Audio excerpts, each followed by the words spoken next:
Today I want to talk about painting snow. The topic may seem a little out of season, but you never know what kind of creative task you might face even on the sunniest day. Practicing the same scene under different weather conditions can be a great exercise and a valuable addition to your portfolio. In this episode, I will walk you through painting a small cute illustration. Imagine a rock somewhere in the woods covered in snow. There is a small stream of unfrozen water and a few footsteps on the snowy surface.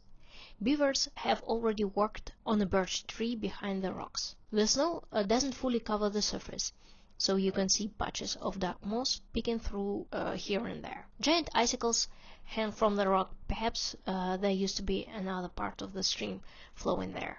There is the scene we are going to paint today. Before we start, a few technical details. I'll be using a fairly large size, 3500 by 5000 pixels, because I want the flexibility to work on details later. I'll also using just one default Procreate Tamar brush. So if you'd like to follow along, you won't need to download any additional brushes. All you need is Procreate, an iPad, and an Apple Pencil. Also keep your brush opacity at 100% and you're good to go. My name is Lilia and welcome to my channel. Here you will find beginner-friendly digital art tutorials, tips and tricks for artists, illustration, and my daily sketches. So make sure to subscribe and let's dive into it. We'll start by drawing a rock. You can also check my previous tutorial on painting rocks in Procreate. It covers the full process, but under different weather conditions. The line art here is very simple. I didn't focus on creating a complex shape for the rock because I want to keep this tutorial light and beginner friendly. Create a new layer and use the selection tool in freehand mode to select the area that will become our main painting layer. I recommend placing this layer under the line art so we can keep the original lines untouched for later rendering.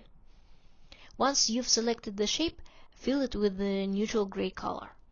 Then enable Alpha Lock on the layer by tapping it in the Layers menu. Next, choose the color. For the background, I've gone with the gray tone. Since we are painting snow, a slightly darker background will help the whites stand out a little bit more. To make working with colors easier, drag the color wheel to a convenient spot on your canvas, so it is always visible. You can also open a reference window of your drawing by going to the wrench icon, then Canvas Reference. Now let's move on to the painting stage. I'll be using a cold color palette.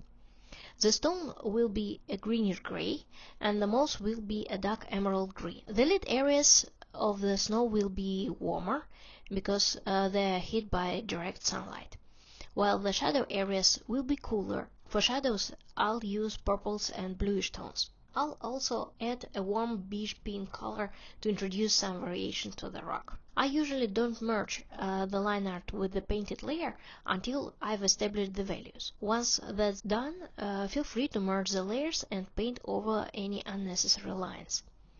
The area behind the icicles should be quite dark to make them stand out and look sharp.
After finishing the initial color blocking and value definition, you can turn off Alpha Lock and start refining the form more freely. I don't spend much time on my sketches since they're usually very rough, and I prefer adding details later.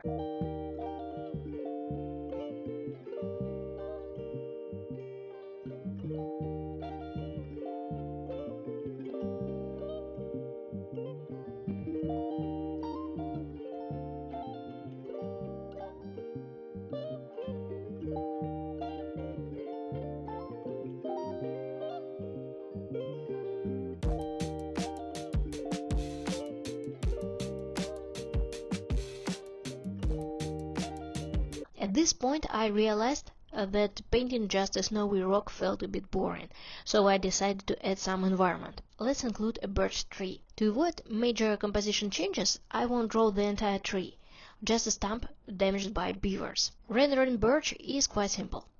You can use the same palette as for the snow and add a few black stripes.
Now let's continue adding details.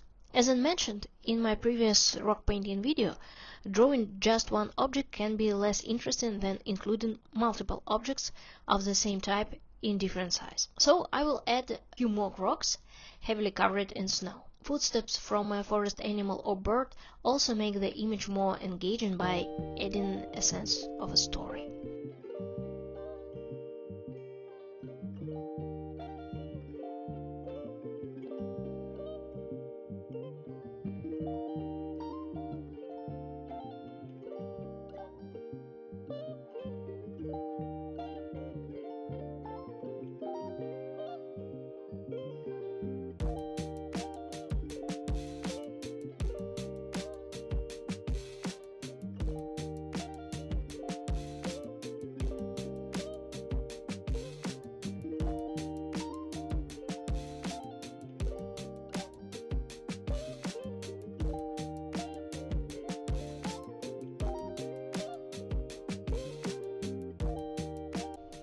Next, I'll paint the cold dark stream under the icicles.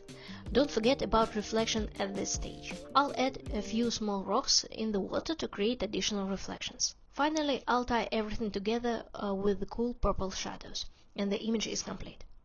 I hope this video was helpful for you and you've learned something new. This approach can be used for painting any snowy surface.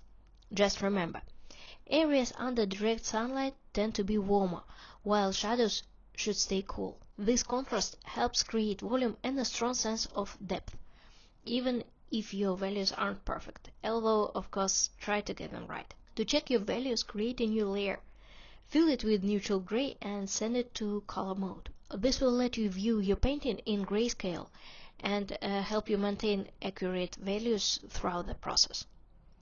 Stay tuned for more tutorials and time-lapse drawings. Thank you very much for watching. If you enjoyed this video, hug that subscribe button and see you in my next one. Cheers!